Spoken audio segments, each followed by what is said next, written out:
Hier, à Petit-Bourg, le maire de la ville, Guy Losbar, a inauguré 3 projets qui devraient redessiner le visage de la commune.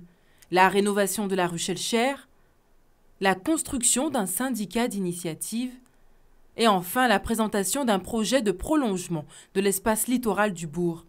Une vision sur l'avenir que Guy Losbar était fier de présenter à la population. C'est un vaste programme de rénovation urbaine de manière à dynamiser et revitaliser le centre-bourg. Et pour cela, nous voulons un aménagement global du littoral. On connaît plus précisément le projet du port de Vinigory, mais là c'est l'aménagement du littoral, donc de Sarro jusqu'à la Pointe-à-Bacchus. Aujourd'hui, nous posons la première pierre du syndicat d'initiative au niveau de l'Office Tourisme, qui est un élément qui doit servir de support pour permettre ce développement, mais également le début donc, pour les travaux sur la place Sarro. Coût global de ces travaux, 6 millions d'euros.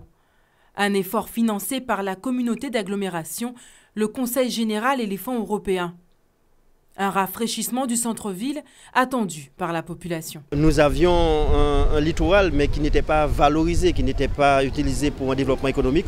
Et aujourd'hui, on sent que la population est en phase avec nous pour cette stratégie et attend cet aménagement au-delà de l'embellissement, comme j'ai eu l'occasion de dire. Ce que nous voulons, c'est aussi qu'il y ait de l'animation, faire en sorte que la ville soit beaucoup plus dynamique, attractive et bien sûr, en termes d'activité économique, soit plus prospère. C'est à la Seine-Samar que Guy Losbar a confié la tâche de valoriser ce patrimoine.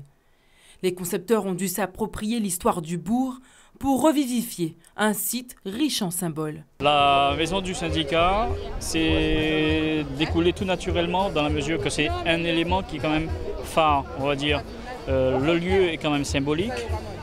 Il y avait un ancien cachot. Donc c'était un lieu symbolique avec toute une histoire.